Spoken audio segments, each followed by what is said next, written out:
Herbert West-Reanimator. 1. From the Dark.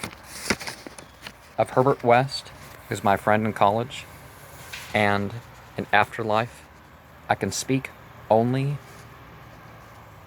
with extreme terror. This terror is not due altogether to some sinister manner of his recent disappearance, but was engendered by the whole nature of his life work, and first gained its acute form more than 17 years ago when we were in the third year of our course at the Miskatonic University Medical School in Arkham.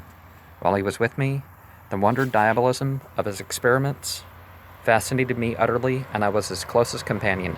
Now that he is gone and the spell is broken, the actual fear is greater. Memories and possibilities are ever more hideous than realities. The first horrible incident of our acquaintance was the greatest shock I had ever experienced, and it is only with reluctance that I repeat it. As I have said, it happened when we were in the medical school, where West had already made himself notorious through his wild theories on the nature of death and the possibility of overcoming it artificially. His views, which were widely ridiculed by faculty and by his fellow students, hinged on the essentially mechanistic nature of life and concerned means of operating the organic machinery of mankind, calculated chemical action after the failure of natural processes. In his experiments with various animating solutions, he had killed and treated immense numbers of rabbits, guinea pigs, cats, dogs, and monkeys, till he had become the prime nuisance of the college. Several times he had actually obtained signs of life in animals supposedly dead, in many cases violent signs, but soon he saw that the perfection of his process, if indeed possible, would necessarily involve a lifetime of research. It likewise became clear that since the same solution never worked alike on different organic species, he would require human subjects for further and more specialized progress. It was here that he first came into conflict with the college authorities and was debarred from future experiments by no less a dignitary than the dean of the medical school himself, the learned and benevolent Dr. Allen Halsey, whose work in behalf of the stricken is recalled by every old resident of Arkham.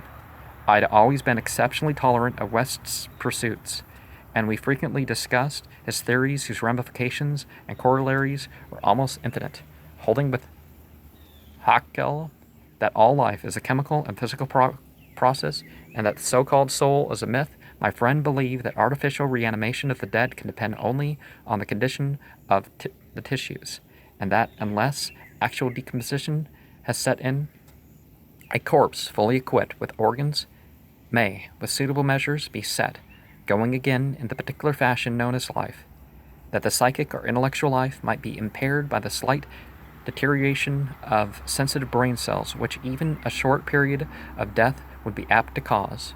West fully realized it had at first been his hope to find a regent which would restore vitality before the actual advent of death, and only repeated failures on animals had shown him that the natural and artificial life motions were incompatible. He then sought extreme freshness in his specimens, injecting his solutions into their blood immediately after the extinction of life. It was this circumstance which made the professors so carelessly skeptical, for they felt that true death had not occurred in any case. They did not stop to view the matter closely and reasonably. It was not long after the faculty had interdicted his work that West confided in me his resolution to get fresh human bodies in some manner, and continue in secret the experiments he could no longer perform openly. To hear him discussing ways and means was rather ghastly.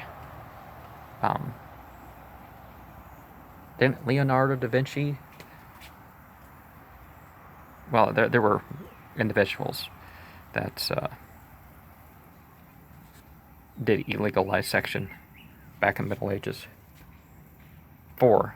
At the college, we had never procured anatomical specimens ourselves. Whenever the morgue proved inadequate, 2 local Negroes attended to this matter, and they were seldom questioned. West was then a small, slender, spectacled youth with delicate features, yellow hair, pale blue eyes, and a soft voice, and it was uncanny to hear him dwelling on the relative merits of Christ Church Cemetery and the Potter's Field. We finally decided on the Potter's Field because practically everybody in Christ Church was embalmed, a thing, of course, ruinous to West's research, and sort of against the biblical references. Although people believe that Abraham, or at least somebody who went into Abraham's story, was embalmed. There's actually an individual, or perhaps he was just given a... Maybe he wasn't embalmed. I don't remember the details, so I'm going to keep quiet on that. I was, by this time, his active and enthralled assistant, and helped him make all his decisions, not only concerning the source of bodies, but concerning a suitable place for our loathsome work. It was I who thought of the deserted Chapman farmhouse beyond Meadow Hill, which we fitted up on the ground floor, an operating room and a laboratory, each with dark curtains to conceal our midnight doings. The place was far from any road, and in sight of no other house, yet precautions were none the less necessary, since rumors of strange lights, started by chance, nocturnal roamers, would soon bring disaster on our enterprise. It was agreed to call the whole thing a chemical laboratory if discovery should occur. Gradually, we equipped our sinister haunt of science with materials either purchased in Boston or quietly borrowed from the college, materials carefully made unrecognizable save to expert eyes, and provided spades and picks for many of the burials we should have to make in the cellar. At the college, we used an incinerator, but the apparatus was too costly for our unauthorized laboratory. Bodies were always a nuisance, even the small guinea pig bodies from the slight clandestine experiments in West's room at the boarding house. We followed the local death notices like ghouls, for our specimens demanded particular qualities. What we wanted were corpses, interred soon after death and without artificial preservation, preferably free from malforming disease, and certainly with all organs present. Accident victims were our best hope. Not for many weeks did we hear of anything suitable, though we talked with morgue and hospital authorities, ostensibly in the college's interest, as often as we could without exciting suspicion. We found that the college had first choice in every case, so that it might be necessary to remain in Arkham during the summer, when only the limited summer school classes were held.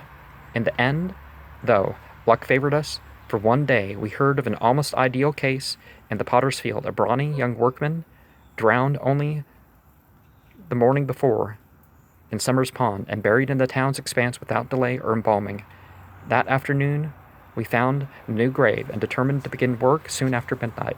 You might want to see Malak-Ta'uz, Azazel, Gnog Manog, Stinking Bodies, the agent of the devil.